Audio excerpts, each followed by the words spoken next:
আমাকে আপনাকে কে গ্যারান্টি দিল যে আমাদের মৃত্যুর যন্ত্রণা হবে না? আমাকে আপনাকে কে গ্যারান্টি দিল আমাদের কবরের আযাব হবে না? কে গ্যারান্টি? কেন এতটা উদাস হয়ে গেছে? চুল পাইকা সাদা হয়ে গেছে, এখনো গুনাহ ছাড়তে পারি না। আখিরাতের চিন্তা তো পরের কথা, দাড়ি পাইকা সাদা হয়ে গেছে, এখনো গুনাহ ছাড়তে পারি না। কেন এমন অবস্থা?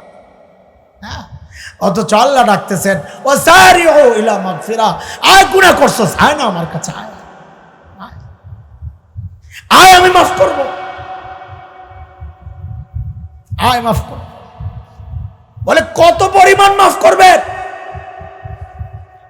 আল্লাহ তাআলা তার হাবিবকে জানায়া দিয়েছেন, হাবিব আমার বান্দার গুনাহ, একজনের গুনাহ যদি সারা দুনিয়াটা ভরে যায়, সারা দুনিয়া ভরে ভরে ভরে ভরে ওই গুনার পরিমাণ যদি যায় আসমানের সাথে যায়া লাগে, হারে আসমান কত দূর, বিজ্ঞানীরা চাঁদ কত দূর, সূর্য কত দূর, নক্ষত্র কত দূর তা তো আবিষ্কার করতে পেরেছে, কিন্তু আসমান কত দূর আজ পর্যন্ত কেউ কল্পনাও করতে পারে নাই। অথচ আল্লাহ বলেন, আমার কোন বান্দার গুনাহ সারা দুনিয়া ভরতে ভরতে যদি আসমানে যায় ঠেকে, আর ওই বান্দা অনুতপ্ত অনুশোচনা সহ যদি আয়েশা আমার কাছে মাফ চায়, তা আল্লাহ বলেন লা উবালি, আমার কোনো পরোয়া নাই, বান্দা ক্ষমা চাইলে আমি আল্লাহ তার জিন্দেগীর সব গুনাহ মাফ করে দিব। বলে কয়বার করবেন? একবার তো আসমান সমান গুনাহ মাফ করছেন, আরেকবারও কি করবেন? তা আল্লাহ কি বলে শুনেন। শয়তান আল্লাহর একটা চ্যালেঞ্জ করছিল, আল্লাহ আপনার বান্দারে আমি গুনাহ করাইতেই থাকুম, করাইতেই থাকুম, করাইতেই থাকুম, লা উগওয়িয়ান্নাহুম মা দামা ফি জাসাদিহিম রূহ, তাদের শরীরে রূহ যতক্ষণ আছে আমি তাদেরকে পথভ্রষ্ট করতেই থাকবো, করতেই থাকবো, করতেই থাকবো। আল্লাহ তাআলার জবাবের ধরনটা এমন, শব্দ এগুলা না, জবাবের ধরনটা এমন। আল্লাহ বলছেন, ও শয়তান, তোর কথা কি শেষ? বলে হ্যাঁ শেষ। তা আল্লাহ বলছেন, তোর কথা যদি শেষ হয় তো এবার আমারটা শোন, তোর কথা তো শেষ, তা আমারটা শোন। তো বলেন, তা আল্লাহ বলতেছেন, তুই আমার বান্দারে গুনাহ করাইতেই থাকবি, করাইতেই থাকবি, করাইতে থাকবি না? হ্যাঁ, তো আমারটাও শোন, আমিও আমার বান্দারে মাফ করতেই থাকবো, করতেই থাকবো, করতেই থাকবো। কি মালিক পাইছি! দুনিয়ার সব মানুষ অপরাধীকে খোঁজে শাস্তি দেওয়ার জন্য। আরে সন্তান অপরাধ করলেও বাবা খোঁজেন শাস্তি দেওয়ার জন্য, মা খোঁজেন শাস্তি দেওয়ার জন্য। আমি আপনি এমন এক মালিক পাইছি, যে মালিক অপরাধীকে খোঁজেন কিন্তু শাস্তি দেওয়ার জন্য না, মাফ করার জন্য। প্রত্যেক রাতে শেষ রাতে আইসা ডাকতে থাকেন, আলা মিন মুস্তাগফিরিন ফাগফিরালা, আয় কে কে গুনাহ করছস, আয় মাফ চা, আমি মাফ করে দেব, আয় তুই মাফ চা, আমি মাফ করে দেব। আল্লাহু আকবার। পোড়া কপাল এমন আছে, নিজের বিধবা মায়েরই তো খবর লয় না, আছে না নাই?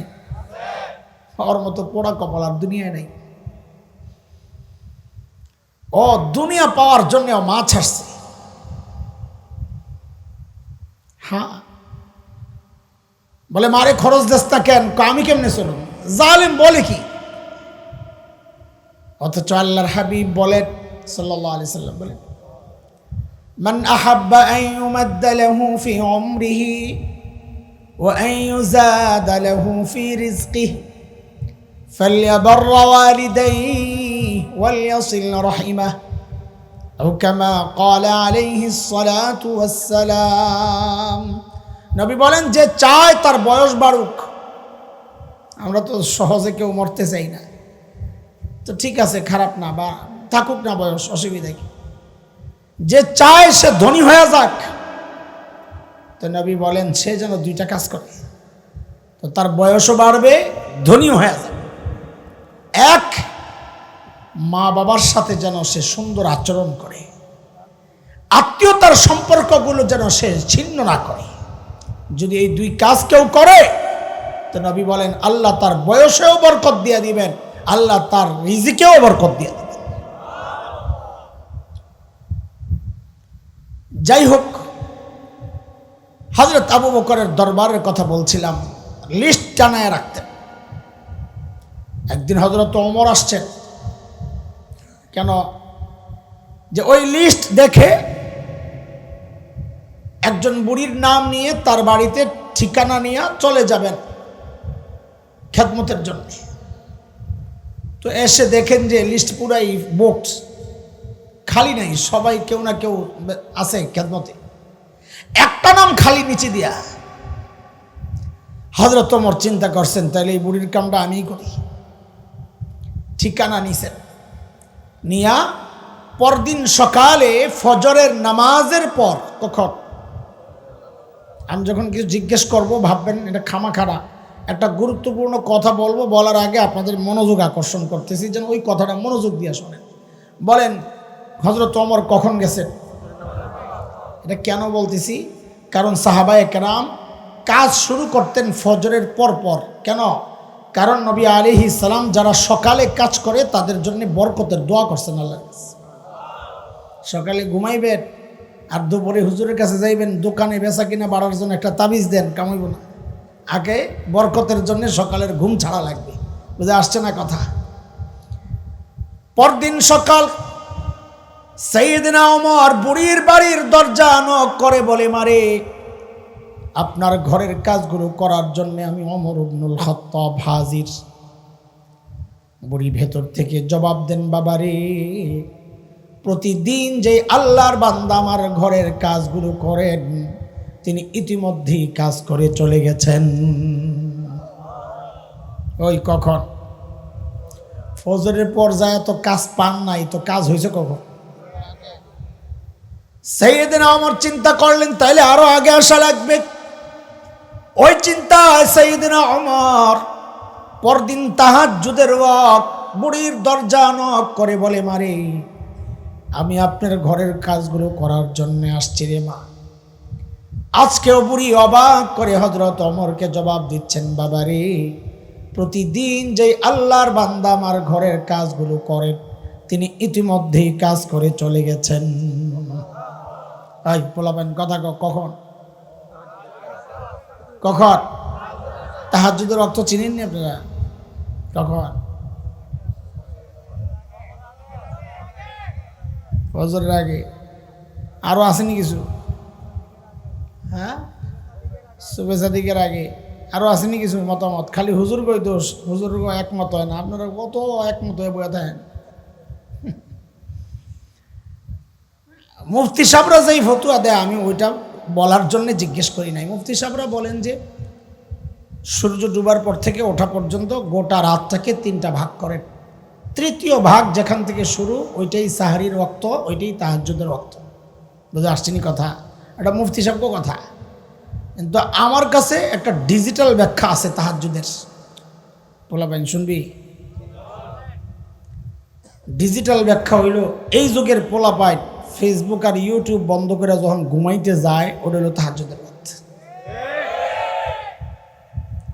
আবার হাসস বেহায়ার গোষ্ঠী থাপড়ায় দাঁত ফালায়, তোমার অসভ্য কথা। এই জন্যই তো ওই রাতে যারা চুরি করতো ওই বেটাকে এখন ভাত নাই। কেন? যেই ঘরে চুরি করতে যায় দরজা জানালার চিপা দিয়া দেহে মানুষ ঘুমাইছিনি, দেহে কোনো না কোনো আল্লাহর বান্দা আসমানের দিকে মনে দিয়ে শুয়ে রয়েছে। কি করে রে? মোবাইল টিপে না? আহা, এই জন্যই তো গজব আসে। গরম কি জন্যে, বৃষ্টি আয় না কি জন্যে? আল্লাহর গজব গজব এগুলা। আচ্ছা, হযরত ওমর অবাক হয়ে গেছেন, কিরে এত রাতে কে কাজ করতে আসে, এটা কেমন কথা? আমার কাজ লাগবে না, আগে বুজুর্গ বাইর করা দরকার। কেই বেটা যে গোপনে এত রাতে কাম করতে আই, কেই বুজুর্গ? আল্লাহ। পরদিন সাইয়েদনা ওমর গভীর রাত বুড়ির বাড়ির সামনের এক ঝোপের আড়ালে চুপচাপ বসে আছেন। দেখবেন এত রাতে কে কাজ করার জন্য আসে। হযরত ওমর গভীর রাতে লক্ষ্য করলেন এক আল্লাহর বান্দা খালি পায়ে পা টিপে টিপে চোরের মতো বুড়ির বাড়ির দিকে আগাইতেছে। ওমর তো রেডি, আহেন আজকাল কাটা আপনি দেখি। যেই কাছে আসছে দাঁড়ায়, রায় কাটা। বাপরে, ওমরের যে আওয়াজ, আমার বাবা আমার সামনে যে এমন কেউ কইতো আমার লগে লগে কাপড় চোপড় শেষ। কিন্তু ওমরের আওয়াজে ওই ব্যক্তি ভয় পাবেন থাক দূরের কথা, উল্টা হযরত ওমর যাকে দেখছেন, হযরত ওমর নিজেই চমকায়া গেছে। দেখেন ইনি আর কেউ না, তিনি খলিফাতুল মুসলিমিন আবু বকর সিদ্দিক রাদিয়াল্লাহু আনহু। ওমর তো অবাক, আবু বকর আপনি এই কাম আপনি করতেছেন কেন রে ভাই? আমরা নাই, সারাদিন প্রশাসনিক কাজে ব্যস্ত থাকেন, রাতে একটু ঘুমাবেন তা না, আপনি আসছেন বুড়ির বাড়ির কাম করতে। বিষয় কি?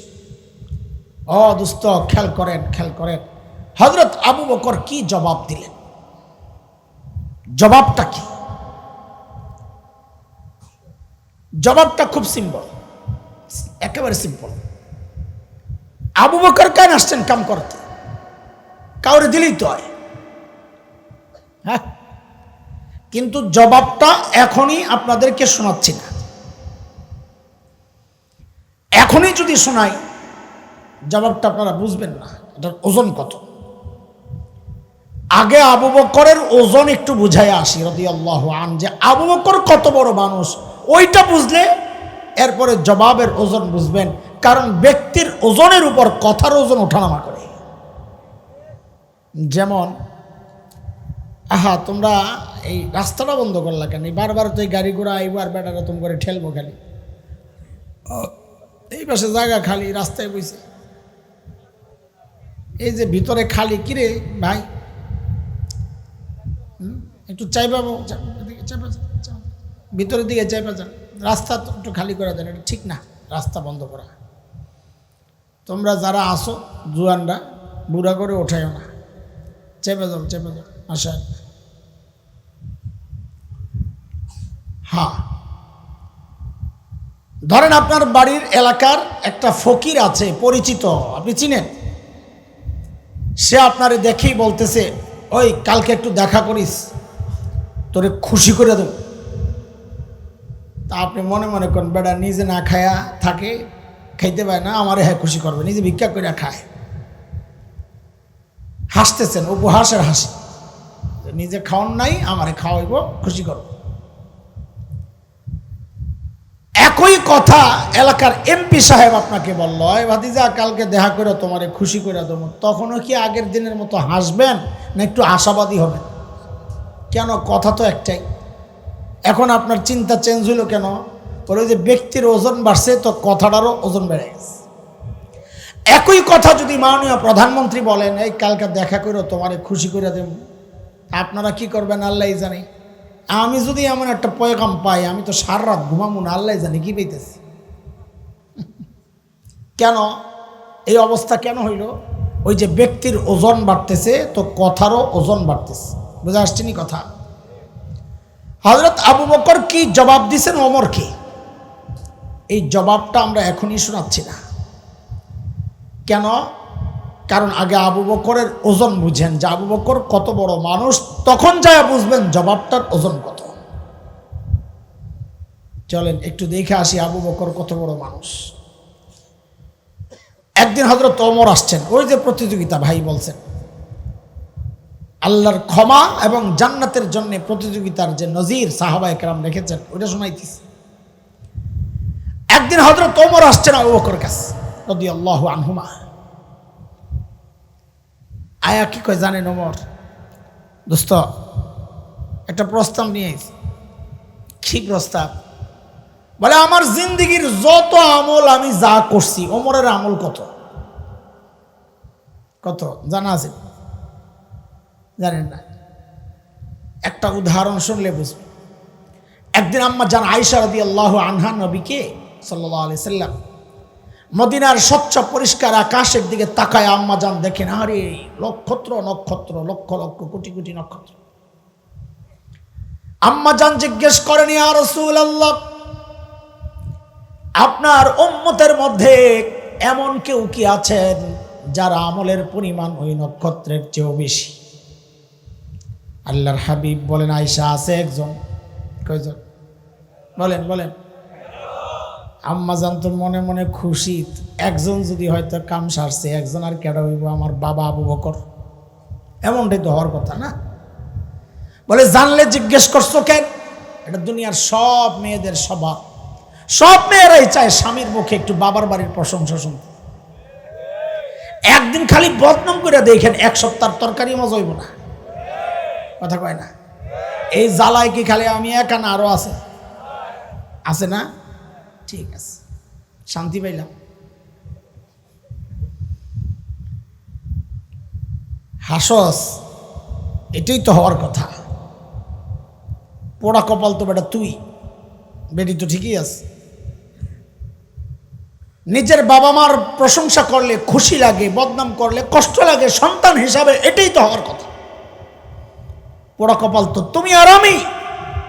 এই বউ যখন আমার মা বাবার বদনাম আমার কানে লাগায়, তখন আমার কষ্ট লাগে না, বউর কথা শুই না যায় আমি মা বাবার সাথে খারাপ আচরণ করি। বউ তো ঠিকই আছে, অসভ্য তো আমরা, বেটি তো ঠিকই আছে। আল্লাহর হাবিব বলেন, আয়েশা আছে একজন আমার উম্মতের মধ্যে যার আমল ওই নক্ষত্রের চেয়েও বেশি। আয়েশা, সে হচ্ছে ওমর ইবনুল খাত্তাব। আম্মা জানের মুখটা করে কালা হয়ে গেছে। আশা করলাম কি কই কি, তাও বলছেন নবী কার নাম বলছেন? সতীনের বাপের নাম। সুবহানাল্লাহ। মেয়েদের মধ্যে আমার মা বদনাম না, এটা প্রশংসা। স্বামীর জন্য স্বামীর ভালোবাসা একাই পাইতে চায়, একাই দিতে চায়, এটা প্রশংসা। আমগো তো বাসায় গেলে এমন অবস্থা যায়, বেড়া এখান বাইরে থাকলে তো ভালো, এটা তো প্রশংসা না, বরং স্বামীকে একান্তে পেতে চাওয়া, এটাই তো প্রশংসা। আমার মার কথা বলতেছি সতর্কতার সাথে, বদনাম মনে করেন না। মুখ কালা হয়ে গেছে আম্মা জানের। আল্লাহর হাবিব তো চেহারা দেখেই বুঝছেন আয়েশার ভিতরে গন্ডগোল চলতেছে, ঠিক না? এটা তো কথাই আছে, কি বলে, face is the index of mind, নাকি কোন আপনারা আবল তাবল, যে মানুষের চেহারা দেখলে বোঝা যায় ভিতর কি করতেছে না। আর স্বামী স্ত্রী হইলে তো আরো কথা। স্বামী একটু খুশি হইলে বউ টের পায়, স্বামী একটু মাইন্ড করলে বউ টের পায়, আবার বউ একটু মাইন্ড করলে জামাই টের পায়। এটা কুদরতের মুআমালা, আল্লাহ ওই সম্পর্ক দিয়ে দিয়েছেন, নাইলে তো সংসার টিকতো না। ছোট্ট ছোট্ট অনুভূতিগুলো স্বামী স্ত্রী যেভাবে বুঝে ফেলে অন্যরা বুঝে না, এটা আল্লাহর পক্ষ থেকেই। আল্লাহর হাবিব বুঝছেন আম্মা জানের মনের মধ্যে কষ্ট। আল্লাহর হাবিব বলেন, আয়েশা তুমি কি ভেবেছিলা তোমার বাবার নাম বলবো? না আয়েশা না, তোমার বাবা আবু বকরের হিসাবটাই তো আলাদা, তুমি সবার সাথে তোমার বাবারে মিলাও কেন? আমার সারা উম্মতের আমল যদি এক পাল্লায় করা হয়, আর তোমার বাবা আবু বকরের আমল যদি আরেক পাল্লায় করা হয়, তো তোমার বাবা আবু বকরের আমলের পাল্লা ভারী হয়ে যাবে। ওই ওমর আসছেন, যেই ওমরের আমল এত। আয়েশা বলে, দোস্ত একটা প্রস্তাব নিয়ে আইছি। কি প্রস্তাব? আমার জিন্দেগির যত আমল আছে, মনে আসেনি কত আমল, নক্ষত্রের চেয়েও বেশি, সব আমল আপনারে দিয়ে দিতে চাইলেন। আবু বকর পড়ছে ভালো চিন্তা, কিরে ওমর এত ভালো মানুষ, সারা জিন্দেগি উনি আমার সাথে আমল নিয়ে করলো প্রতিযোগিতা, এখন বলে সব দিয়ে দিব না। রে এর মধ্যে কোনো গোমর আছে? সাইয়েদনা আবু বকর মানুষ সরল সোজা, কিন্তু বোকা তো না, কতক্ষণ না। সরল সোজার বোকা এক জিনিস না। আপনারা হুজুর ঘরে মৌলবী ঘরে বোকা মনে করেন, হ্যাঁ? আরে যার সিনায় আসমানি ইলম আছে সে বোকা হয় না। বোকা তো সে যা আসমানি ইলম থেকে বঞ্চিত। আলেম বোকা হয় না, সরল সোজা হয়। হযরত আবু বকরও বোকা ছিলেন না। ছোট্ট একটা উদাহরণ শোনাই তো বুঝবেন আবু বকর কত বিচক্ষণ ছিলেন।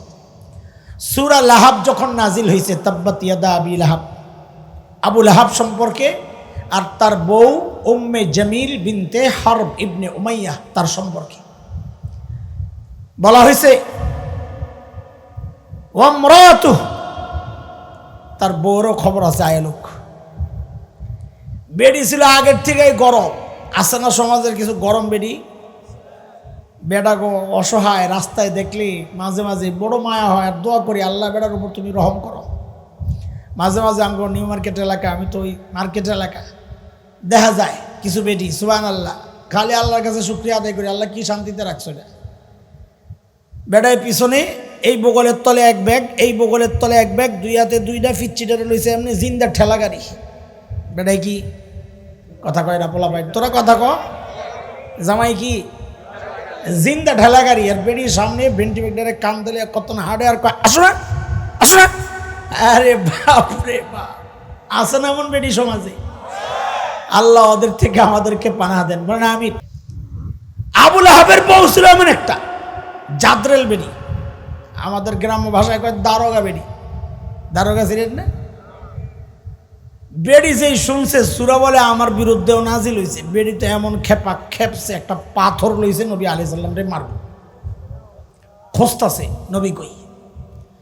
নবী আলাইহিস সালাম ওই সময় কাবার পাশে কোরআন আল কারীমের তিলাওয়াত করতেছিলেন। হযরতে আবু বকর পাশে বসে বসে পাহারা দিচ্ছিলেন। আবু বকর দেখছেন দূর থেকে যে উম্মে জামিল আসতেছে, হাতে পাথর। আবু বকর বুঝছেন হের মতিগতি ভালো না। আস্তে আস্তে নবী আলাইহিস সালামের কানে কানে বলতেছেন, ইয়া রাসূলুল্লাহ, উম্মে জামিল আসতেছে, আর মতিগতি ভালো মনে হচ্ছে না। আল্লাহর হাবিব কি বললেন? আবু বকর উম্মে জামিল রে আসতে দেন, আসতে দেন, আসুক। কেন? কো আয়েশা তো আমারে দেখবি না। আরে আপনারা বুঝেন নেই কথা? একটা জিন্দা মানুষ বৈশা রয়েছে, আয়েশা দেখবেন, এটা কি আপনার কাছে খুব নর্মাল কিছু মনে হইতেছে? তো সুবহানাল্লাহ কইলেন না যে? নাকি বাড়ি যায় কইবেন নিয়ত করছেন? যেমন গরম লাগতেছে বাড়ি যায় ফ্যানের তলে বইয়া ঠান্ডা হইয়া সুবহানাল্লাহ আলহামদুলিল্লাহ যাওয়া একবারই কম নিয়ত করছেন ওইটা? হেলে কই আলেন আমি আর কমু না একবারও।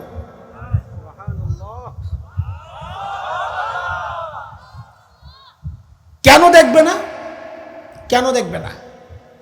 কারণ আল্লাহ তাআলা নবীকে আগেই জানায় রাখছেন। সূরা বনী ইসরাইল 45 নম্বর আয়াত কি আল্লাহ বলেন, وَإِذَا قَرَأْتَ الْقُرْآنَ جَعَلْنَا بَيْنَكَ وَبَيْنَ الَّذِينَ لَا يُؤْمِنُونَ بِالْآخِرَةِ حِجَابًا مَسْتُورًا। নবী আপনি যখন তিলাওয়াত করবেন, আপনার আর বেঈমানদের মাঝখানে আমি নিরাপত্তা পর্দা দিয়ে দিব, ওরা আপনারে দেখবেই না। ঠিকই উম্মে জামিল আয়েশা খালি খুঁজে। আবু বকর তো বুঝছে, চান্দু তুমি তো নবী দেহ না। ধরছে আবু বকর, রায় মোল্লা। তখন তার মোল্লা কয় নাই, যা কইছে আমি সময়ের শব্দ দিয়ে তর্জমা করলাম আর কি। আয় মোল্লা, তোর দোস্ত কই, মোহাম্মদ কই। দেখেন আবু বকর পড়ছে কি মুসিবতে। এমন যদি কয় লা আদ্রি, আমি জানি না, তো আবু বকর মিথ্যাবাদী হয়, সিদ্দিক কাটা যায়। আর যদি বলেন নবী পাও না এই যে, তা আবু বকর মাইর খায়। কেন? আবু বকর কইব এই যে, উম্মে জামিল কইব কই যে, হ্যাঁ তো দেখে না। দেখছেন নি অবস্থা? আবু বকর কতটা বিচক্ষণ চিন্তা করেন। যেই উম্মে জামিল জিজ্ঞেস করছে তোমার দোস্ত কই, আবু বকর রাদিয়াল্লাহু আনহু আস্তে করে বলেন কি জানেন? খুঁজে দেখো না। কি কয়? ও হুজুররা কইতে পারবো, আপনারা তো আরবি গ্রামার বুঝেন না। জুমলা ইনশাই একটা জুমলা আছে, নির্দেশমূলক যে সমস্ত বাক্য, এগুলোর মধ্যে সত্য মিথ্যা কোনোটাই থাকে না। খুঁজে দেখো, এই কথার মধ্যে সত্যও নাই মিথ্যাও নাই, নির্দেশ। বেডি মনে করছে আবু বকর জানে না, আমারে খুঁজে দেখতে কইতাছে। যাওয়ার সময় করা সাফাবাজি, ঢাকায় পোলাবান আমরা, আমগো সাফার জোরটা খুব বেশি, এই হাতে পারি না তো সাপাটা মেরে যাইগা। উম্মে জামিলও যাওয়ার সময় খাইলাম, ধরলাম, ছেলাম, কয়ে কয়ে গাইলে গুলে গেছে। আবু বকর মানুষ কি ছিলেন না? কথা বুঝেন না আমার লগে, কথা টথা কয়েন বলেন। আবু বকর মানুষ কি ছিলেন না? তোরা সামনে বসছিস, তোরা না করলে কিন্তু আমি মুরগি বানাই দেবো, ঠিক মতন কথা কবি। হিজরতের সময় নবী আর আবু বকর চলছেন মদিনার পথে। মক্কার কাফির সর্দাররা পুরস্কার ঘোষণা করছে, 100 ওট ধরে দিতে পারলে। সবাই নাইমা গেছে ধরার জন্য, খুঁজতেছে। খবর ছড়াইতে ছড়াইতে এমন জায়গায় খবর চলে গেছে, যারা নবীও চেনে না, আবু বকরও চেনে না। কিন্তু খোঁজা শুরু করছে। কেন? যদি লাইকা যায়। কি বুঝেন নাই কথা? 100 যদি লাইকা যায়। ঠিকই এমন এক গ্রুপের কাছে আবু বকর আর নবী ধরা পড়ছেন, যারা নবীও চেনে না, আবু বকরও চেনে না, কিন্তু আন্দাজ করছে আইসে তো দিকের থেকে এরাই হইতে পারে। সাইয়েদনা আবু বকর ওই অবস্থায় ছিলেন, সামনে নবী পেছনে। ওরা ধরছে আবু বকরের প্রথম, ওই বেড়া খানা মাম্মাক, তোমার সাথের এই লোকটাকে। এখন দেখেন আবু বকর পড়ছে কি বিপদে। যদি বলেন লা আরিফুহু, আমি এই বেটারে চিনি না, তা আবু বকরের সিদ্দিক কাটা যায়। আর যদি বলেন হাজা নবিয়ুনা, ইনি আমাদের নবী, তো নবীর কল্লা যায়। সাইয়েদনা আবু বকর কতটা বিচক্ষণ, যেই জিজ্ঞেস করছেন মাম্মাক, তোমার সাথের এই লোককে, সাইয়েদনা আবু বকর আস্তে করে জবাব দিয়া লাইছেন হাজার রজুল ইয়াহদিনি, এই লোকটা আমারে রাস্তা দেখায়। সুবহানাল্লাহ তো কইছেন মনে হয় না বুঝা, কিন্তু বুঝা সারলে আরেকবার কয়েন। এরা মনে করছে আবু বকর রাস্তা চিনে না, নবী পেছন থেকে গাইড করতেছে ডাইনে বামে সোজা, কিন্তু আবু বকরের নিয়ত ওইটা ছিল না। ভিতরে কথা একটা লুকায়া রাখছে, কি সেটা? হাজার রজুল ইয়াহদিনি ইলাল জান্নাহ, এই লোকটা আমারে জান্নাতের রাস্তা দেখায়। কথা কি মিথ্যা না সত্য? তো সাইয়েদনা আবু বকর কি ছিলেন না? বলো বলো, সরল সোজা ছিলেন। সাইয়েদনা ওমর যখন বললেন আবু বকর, আমার সারা জিন্দেগির আমল আপনারে দিয়া দিতে চাই, হযরত আবু বকর আস্তে করে বললেন, ভাইরে ওমর, বুঝলাম সব দিয়ে দিবেন, কিন্তু একটু ছোট্ট করে বলেন না আমার আবার কি দেওয়া লাগবে। আবার আমার সারা জিন্দেগির আমল চাইয়া বসেননি, তাইলে কিন্তু দেবো না। হযরত ওমর বলেন, না আবু বকর না, আপনার সারা জিন্দেগির আমল আমি চাই না। আবু বকর ওই যে হিজরতের সময় নবী আলাইহিস সালামের সাথে গুহার মধ্যে সাউর গুহায় 3 দিন যে লুকায়া ছিলেন, আবু বকর ওই 3 দিন আমারে দিয়ে দেন, আমি আমার সারা জিন্দেগির আমল আপনারে দিয়ে দিব। কয়দিন রে ভাই? হ্যাঁ, সারা জিন্দেগি 3 দিন হিসাব মিলে? কথা কন, হিসাব মিলে? তাইলে নিশ্চয়ই ওই 3 দিনের মধ্যে ছিল এমন কোন গোমর যা জানতেন হযরত ওমর। হ্যাঁ, সেই গোমরটা আপনারাও একটু জানবেন, শুনবেন, আগ্রহ আছে? মাশাআল্লাহ, চলেন ওই গোমরটা আগে শুনাই, যে কি গোমর ছিল ওই 3 দিনে, যে ওমর বুঝেছেন আমার সারা জিন্দেগির আমলের চেয়ে ওই 3 দিনের দাম বেশি। ভাই 3 দিন দিয়া লাও, সব জয়ে দাও। হিজরতের সময় মক্কার কাছে একটা গুহা আছে, সাউর গুহা বলা হয়, অনেক উঁচা পাহাড়। আমি হেরা গুহায় ঢুকছি, ওঠার মতো বয়স যখন ছিল, পাতলা ছিলাম যখন, অনেক আগে, 20 বছর আগের ধরেন কথা, বা আরও আগে হইতে পারে, 94, কত হয়েছে, 30 বছর কাছাকাছি, ঠিক আছে, 93 94-তে যখন গেছি তখন মনে ঢুকছিলাম, শরীর পাতলা আসছিল, লাফাই লাফাই উঠে গেছি। ওই সময় সাউর গুহার দিকে তাকায়া আমি, আয় খোদা, এনে কেমনে উঠুম? উপরের দিকে তাকাইলে দেখা যায় যেন সাদা পিঁপড়ার লাইন, আসলে মানুষ উঠতেছে। আমি কোনোভাবে যদি উঠতেও পারি, আমি আর নামতে পারবো না, আমার পরে হেলিকপ্টার দিয়ে নামান লাগবে, ডরে আর উঠি নাই, এত উঁচা। ওই গুহার মধ্যে নবী আর আবু বকর 3 দিন লুকানো। আহা, আচ্ছা, গুহার ভিতরে একটু পরে যাইতেছে, আমার কেন জানি মনে হচ্ছে এই জিনিসগুলো ক্লিয়ার করা দরকার আপনাদেরকে। চলেন গুহার মুখটারে আগে একটু বন্ধ করি।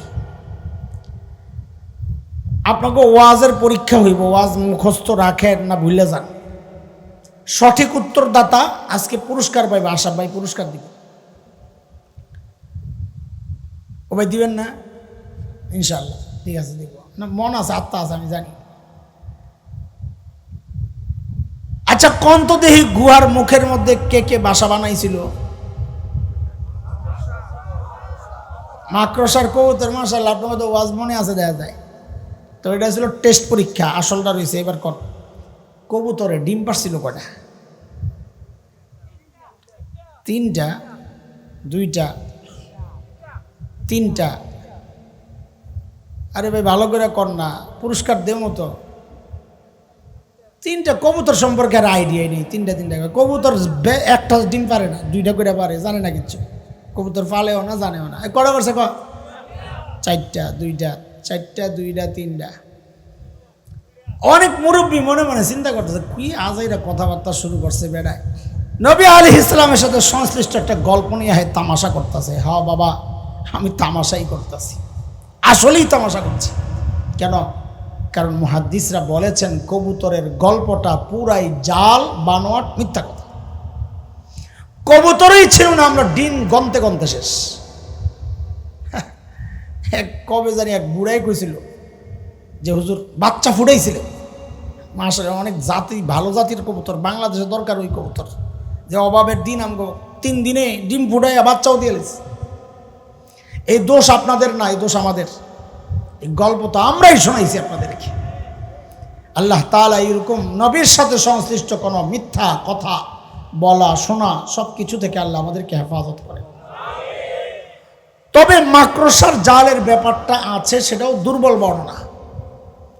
কিন্তু যেহেতু গল্প বলার ক্ষেত্রে, কারো মর্যাদা বলার ক্ষেত্রে, কোনো আমলের মর্যাদা বলার ক্ষেত্রে দুর্বল বর্ণনা আনা যায়, মুহাদ্দিসরা বলেছেন, সেই জন্য আমি ওই গল্পটা একটু টানতেছি। আচ্ছা বলেন তো, গুহার ভেতরে কে? নবী আর?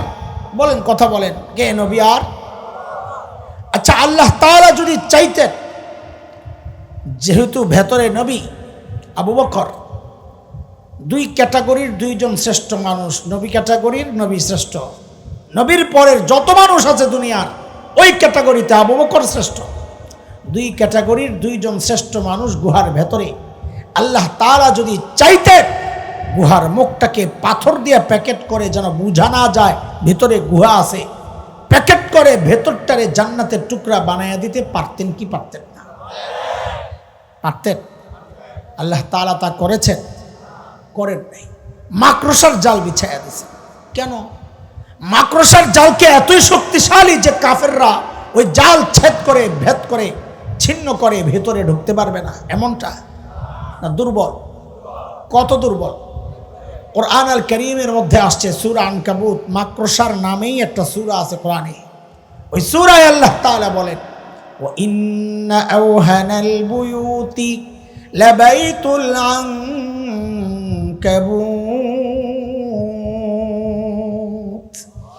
জগতের যত ঘর আছে আল্লাহ বলেন সবচাইতে দুর্বল ঘরের নাম হচ্ছে মাকড়সার। তাহলে সেই দুর্বল ঘর দিয়ে আল্লাহ নবী আর আবু বকরের নিরাপত্তার ব্যবস্থা কেন করলেন? আল্লাহ কিয়ামত পর্যন্ত দুনিয়ার মানুষকে দেখায়া দিচ্ছেন, এই দেখো দেখো, আমি যদি আমার দিন বাঁচাতে চাই তা আমার পারমাণবিক অস্ত্র লাগে না, যুদ্ধ বিমান লাগে না, ট্যাঙ্ক কামান লাগে না, সাবমেরিন লাগে না, অত্যাধুনিক অস্ত্র লাগে না, লক্ষ লক্ষ সৈন্যের দরকার হয় না। আমি যদি আমার দিন টেকাতে চাই, বাঁচাতে চাই, তো আমি মাকড়সার জাল দিয়েই বাঁচাইয়া দিতে পারি। আল্লাহর হাবিব সাইয়েদনা আবু বকরের কোলের মাথা রেখে ঘুমাচ্ছিলেন ওই গুহার ভেতরে, মনে আসেনি? আল্লাহর হাবিবের কোনো এক কারণে ঘুম ভেঙে যায়। উঠে দেখেন আবু বকরের চেহারার মধ্যে চিন্তার ছাপ। নবী জিজ্ঞেস করলেন, আবু বকর আপনি এত চিন্তিত কেন, পেরেশান কেন? সাইয়েদনা আবু বকর গুহার মুখের দিকে দেখায়া ইশারা করে বলছেন, ইয়া রাসূলুল্লাহ, ওই যে গুহার মুখের দিকে তাকায়া দেখে, লাউ আন্না আহাদাহুম ইয়ানজুরু ইলা কদামাই, লোকজন গুহার চারপাশে হাঁটাহাঁটি করছে, পা দেখা যায়। এদের যে কেউ একজন গুহার মুখের দিকে তাকানোর দরকার নাই, যদি নিজের পায়ের দিকেও তাকায় তাও তো আমাদেরকে দেখে ফেলবি। আল্লাহর হাবিব সাইয়েদনা আবু বকরকে সান্ত্বনা দিচ্ছেন, ও আবু বকর আপনি ভেবেছেন কি, হ্যাঁ গুহার ভেতরে বুঝি আমি আর আপনি, আমাদের সাথে বুঝি আর কেউ নাই? না আবু বকর না, এই গুহার ভেতরে কেবল আমি আর আপনি না আবু বকর, এই গুহার ভেতরে আমাদের সাথে আল্লাহও আছেন। নবীর সান্ত্বনার এই বাণীটুকু আল্লাহর এত পছন্দ হয়েছে, আল্লাহ তাআলা সাথে সাথে কোরআন আল কারীমের একটা আয়াতের টুকরা বানায়া নাজিল করে দিয়েছেন। আল্লাহ বলেন, ইয হুমা ফিল গার ইয ইয়াকুলু লিসাহিবিহি লা তাহজান ইন্নাল্লাহা মা'ানা। আল্লাহ বলেন দুইজন যখন গুহায়, ও দোস্ত আমাকে আবার একটু বলেন, একটু কানেক্ট হন আমার সাথে। দুইজন গুহায়, দুইজন কে? নবী আর একজন যখন তার সাহাবীকে বললেন, এই কোন সাহাবী মানে কে? কে কে? অর্থটা কি দাঁড়াইলো? দুইজন যখন গুহায়, একজন যখন তার সাহাবী আবু বকরকে বললেন। এবার এই একজনটাকে নবী, তাহলে সবটার অর্থ কি দাঁড়ালো? খুব খেয়াল করেন, সূক্ষ্ম কথা। আবু বকরের মর্যাদা বুঝাইতেছি, এটা মাথায় রেখে। নবী দুইজন যখন গুহায়, আবু বকর আর নবী যখন গুহায়, নবী যখন তার সাহাবী আবু বকরকে বললেন, আরে এই পর্যন্ত দেখাই মুফাসসিররা যেন লাফায় উঠছে, দেখো দেখো কারবার দেখো, আবু বকরের মর্যাদা কই গেছে দেখো। বলে কই? আল্লাহ বলতেছেন নবী যখন তার সাহাবী আবু বকরকে বললেন, মানি বুঝছো? বলে মানি কি? বলে মানি হচ্ছে আবু বকর যে নবীর সাহাবী, এটা আল্লাহ কোরআনে স্বীকৃতি দিয়েছে। ইয হুমা ফিল গার ইয ইয়াকুলু লিসাহিবিহি। এই জন্য আবু বকর সাহাবী, এটা কেউ অস্বীকার করলে সাথে সাথে তার ঈমান চলে যাবে। কেন? আবু বকর সাহাবী, এটা কোরআন দ্বারা স্বীকৃত, অস্বীকার করলে ঈমান যাবে না। কিন্তু ওমরের গোমর এই জায়গায় না, ওমরের গোমর সামনে। কি সেটা? নবী বলতেছেন লা তাহজান, ও আবু বকর আপনি পেরেশান হইয়েন না, ঘাবড়াইয়েন না, ইন্নাল্লাহা মা'ানা, আল্লাহ আমাদের, আমার হাতের দিকে দেখেন, আল্লাহ আমাদের সাথে আছে। সাথে বলে এই যে সাথে আছে। ওমর কয় শাসছে। আবু বকর চলে গেছে ধরা ছোঁয়ার বাইরে, এই বেটার লাগে আর কুলাইতাম না। ওই যে প্রতিযোগিতা মনে আসেনি, কোত্থেকে বেরিয়েছে কথা। আবু বকর চলে গেছে ধরা ছোঁয়ার বাইরে, এর লগে দৌড়ে আর লাভ নাই। বুদ্ধি একটা আছে, সেই বুদ্ধি পরে। ধরা ছোঁয়ার বাইরে কেন চলে গেছে? বলে আমার সারা জিন্দিগির আমলের ফলাফল কি? ওমরের চিন্তা খেয়াল করেন, আমার সারা জিন্দিগির আমলের ফলাফল কি? নবীর সাথে, নবীর স্বীকৃতি আমার আমল নিয়া, নবীর সাথে আমার সম্পর্কের লেভেলটা কি? একটা হাদিস শোনেন, লেভেল লেভেল বুঝাইতেছি, লেভেল নবীর সাথে ওমরের লেভেল। তো নবী কি বলেন? লাউ কানা বাদি নবিয়্যুন লাকানা ওমর, আমার পরে যদি কেউ নবী হতো তো ওমর হতো। এটা হলো হাদিস। সুবহানাল্লাহ, সুবহানাল্লাহ। এটা কি আপনাদের কাছে অবাক লাগে না? ওমর এত বড় মানুষ যে নবী বলেন যে আমার পরে কেউ নবী হলে কে হতো? এটা কি মর্যাদার কথা না? কিন্তু ওমর কইছে মর্যাদা তো অনেক, কিন্তু বেজাল লাগছে একটা। ওমরের চিন্তা ঢুকছে কি, যে এত আমল করলাম, যাই করলাম, চেষ্টা করলাম, কিন্তু নবী আমার সম্পর্কের লেভেলটা কি বললেন? ওমর আমার পরে যদি কেউ, কবে কবে, কোন জায়গায়, কোন জায়গায়, কবে বলেন, সবাই বলেন কবে? যে আমার পরে যদি কেউ নবী হতো তো কে হতো? ওমর বুঝা গেছেন নবীর সাথে আমার সম্পর্কের লেভেল হচ্ছে, আমরা আরবিতে বলি বাদিয়াতের, আগে আর পরে। নবী বুঝাইছেন ওমর আমি আগে, আপনি পেছনে, পরে। তো সম্পর্কের লেভেল কি? আগে আর। ওমর কয় সারা জিন্দিগি আমল করে পাইলাম আগে আর পরের লেভেল, মর্যাদার অবস্থা। আর আবু বকর 3 দিন গুহায়। নবী বলেন আবু বকর আপনি ঘাবড়াইয়েন না, ইন্নাল্লাহা মা'ানা, আপনার সাথে আমার সম্পর্ক কিন্তু ওমরের মতো আগে আর পরে না, মা'ানা, মাইয়াতের সাথে সাথে, আমিও আপনার সাথে, আল্লাহও আমাদের সাথে।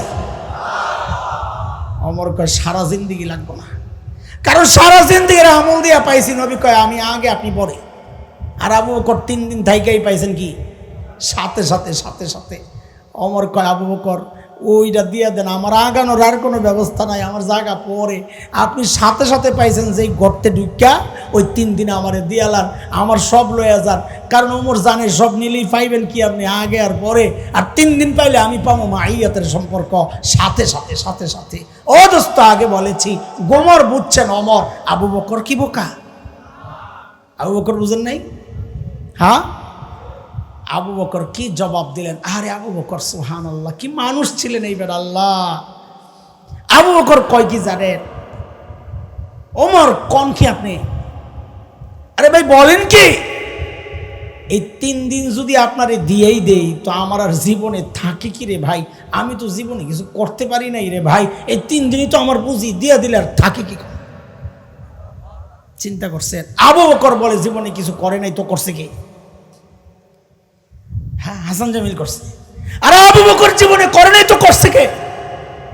নবীর জন্য এমন কি করেন নাই আবু বকর, যার কারণে নবী বলেছেন শেষ বক্তব্যে, নবীর শেষ বক্তব্য যেটা দিয়েছেন বুধবার, মৃত্যুর আগের যে বুধবার, সোমবারের আগে যে বুধবার জোহরের পর শেষ বক্তব্য দিয়েছেন সাহাবীদের উদ্দেশ্যে, সেই বক্তব্যে নবী বলেছেন সাল্লাল্লাহু আলাইহি ওয়াসাল্লাম, ইন্না আমান্নান নাস আলাইয়া বিসুহবাতিহি ওয়া মালিহি আবু বকর, আরেক জায়গায় আসছে ফি সুহবাতিহি ওয়া মালিহি আবু বকর, আমার উপর সবচেয়ে বেশি দয়া করছেন তার সঙ্গ দিয়া মাল দিয়া যে মানুষটা, সেই মানুষটার নাম হচ্ছে আবু বকর।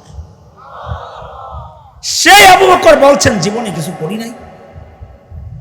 হিজরতের রাত নবী আলাইহিস সালাম যায়া খালি একটা টোকা দিয়েছেন দরজায়, সাথে সাথে দরজা খুলে গেছে। নবী তো অবাক হয়ে গেছেন, আবু বকর আপনি ঘুমান নাই? আহা, সাইয়েদনা আবু বকরের জবাব, ইয়া রাসূলুল্লাহ, ওই যে 6 মাস আগে বলেছিলেন বের হওয়া লাগতে পারে, ইশারা দিয়েছেন খালি, ওগো আল্লাহর হাবিব, সেই দিন থেকে আজ পর্যন্ত এই দরজাটারে বালিশ বানাইয়া দাঁড়ায়া দাঁড়ায়া ঘুমাইছি, পিঠটারি বিছানায় লাগাই নেই। কখন ডাক পড়ে, বিছানায় থাকলে যদি আসতে দেরি হয়, আপনি যদি বিপদে পড়েন, আপনার যদি কষ্ট হয়, তাই আমি এই 6 মাস দরজার সামনে দাঁড়ায় আছি, কখন ডাক দিবেন দরজা খুলুন। সেই আবু বকর বলতেছেন জীবনে কিছু করি নাই। আবু বকরের জীবনে কিছু করে নাই না করছে, এই করার কিছু একটু কথা শুনবেন নি, আমি লোভ সামলাইতে পারতেছি না বলার, আপনাকে ধৈর্য আসেনি না, বেশি গরম লাগতেছে? হ্যাঁ, মাশাআল্লাহ। তাবুকের যুদ্ধ ইসলামের ইতিহাসের সবচেয়ে কঠিন যুদ্ধ এটা। হ্যাঁ, কঠিন হওয়ার মৌলিক 4টা কারণ মুহাদ্দিসরা বলেছেন। এক হচ্ছে প্রচণ্ড গরমের সময় ছিল, 2 ফসল কাটার সময় ছিল, 3 প্রতিপক্ষ রোমানরা শক্ত প্রতিপক্ষ, 4 দূরত্ব ছিল অনেক। এই 4 মৌলিক কারণে যুদ্ধ অনেক বেশি কঠিন যুদ্ধ, তাবুকের যুদ্ধ।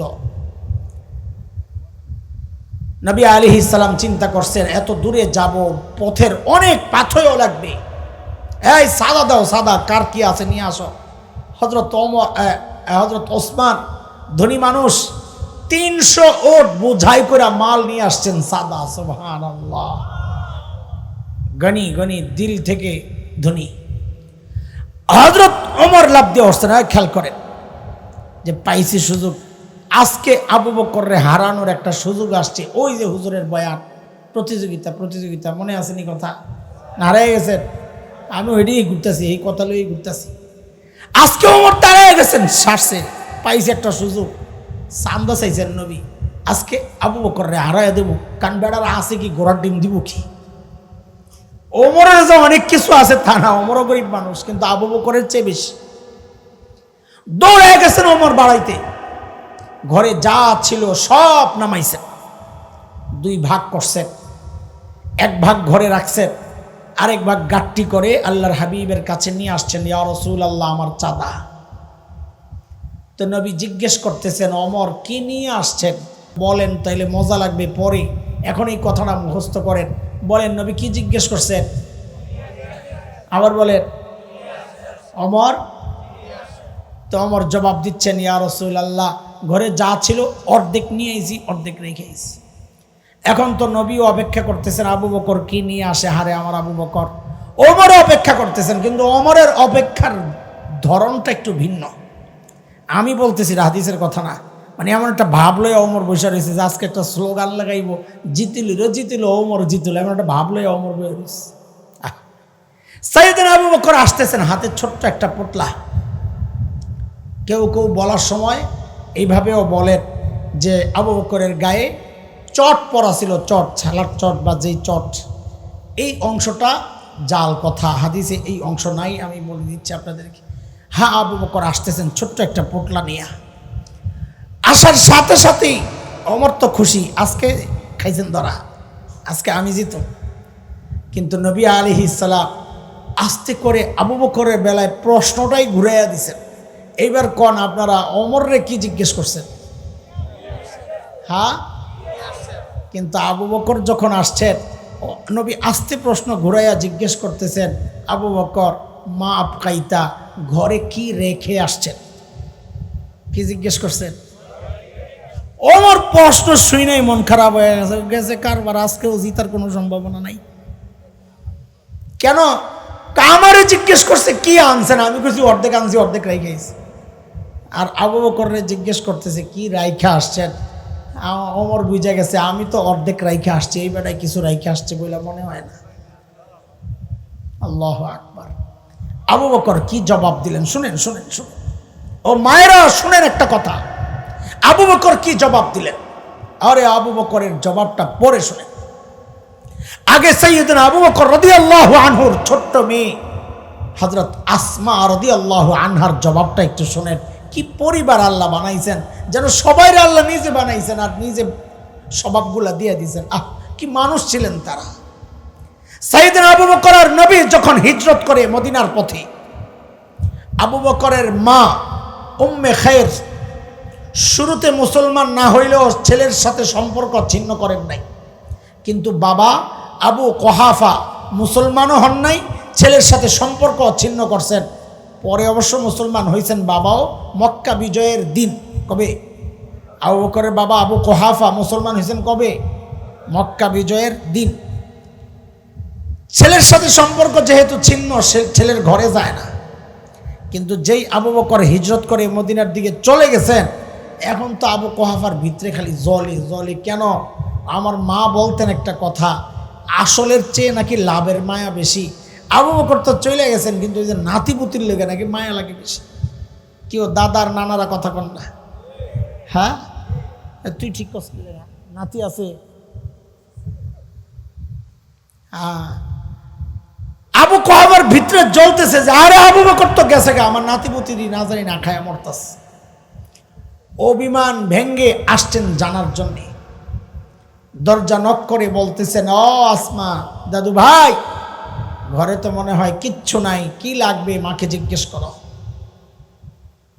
হযরত আসমা জবাব দিচ্ছেন, দাদু ভাই আপনি কোনো টেনশন করেন না, ঘরে যথেষ্ট পরিমাণ আছে, আপনি টেনশন করেন না, ওটা ভালো আছে। আবু কুহাফা চলে গেছে। কিছু দূর যাই আবু কুহাফার মাথায় আসছে, আরে আমার ছেলে আবু বকর যেই লেভেলের পাগল, সন্তানের স্বভাব সম্পর্কে সবচাইতে ভালো জানেন বাবা মা। আবু কুহাফা আবার ফেরত আসছেন। ওই যে ভিতরে সন্দেহ, এই পাগল আবার ঘরে যথেষ্ট পরিমাণ রেখে যাবে, কথা কেমন কেমন জানি লাগে। আল্লাহ আয়েশা হযরত আসমাকে ডেকে জিজ্ঞেস করতেছেন, দাদু ভাই বুঝলাম বাবা ঘরে যথেষ্ট পরিমাণ রেখে গেছেন, একটু বলো না কি রাখছেন, কি রেখে গেছেন একটু বলো না। ওই ছোট্ট আসমার জবাব শুনেন। হযরত আসমা বলছেন, দাদু ভাই আপনি টেনশন করেন না, আব্বা যাওয়ার সময় ঘরে আল্লাহ আর তার রসুলকে রেখে গেছে, আমাদের জন্য ওইটাই যথেষ্ট, আপনি টেনশন করেন না। এই ছোট্ট বাচ্চার জবাব যদি এই হয়, তো বাবা আবু বকরের জবাব কি হইতে পারে?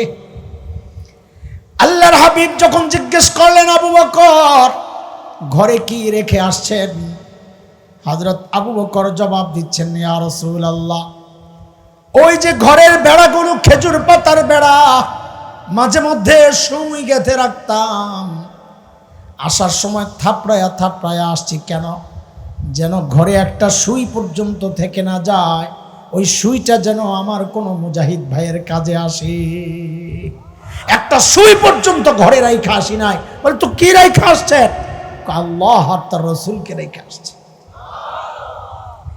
সেই আবু বকর বলতেছেন, ওমর ওই 3 দিনই তো আমার পুঁজি, আমি তো জীবনে কিছু করতে পারি নাই, আর আমরা ভাবি কি কত কিছু করছি, আল্লাহ আমারে জান্নাত না দিলে কারে দিব? সুবহানাল্লাহ। চলেন এইভাবে আবু বকরের শান মান মর্যাদা বুঝাইতে থাকলে আমি আবু বকরের আশেক তো অনেক পড়ছি আবু বকরকে রাদিয়াল্লাহু আনহু। এই জন্যে বলতে থাকলে রাত শেষ হবে, আবু বকরের ওই মর্যাদা বলা শেষ হবে না। চলেন আমরা আমাদের গোড়ায় যাই। মনে আছে না আপনাকে কোত্থেকে বাইর করছিলাম?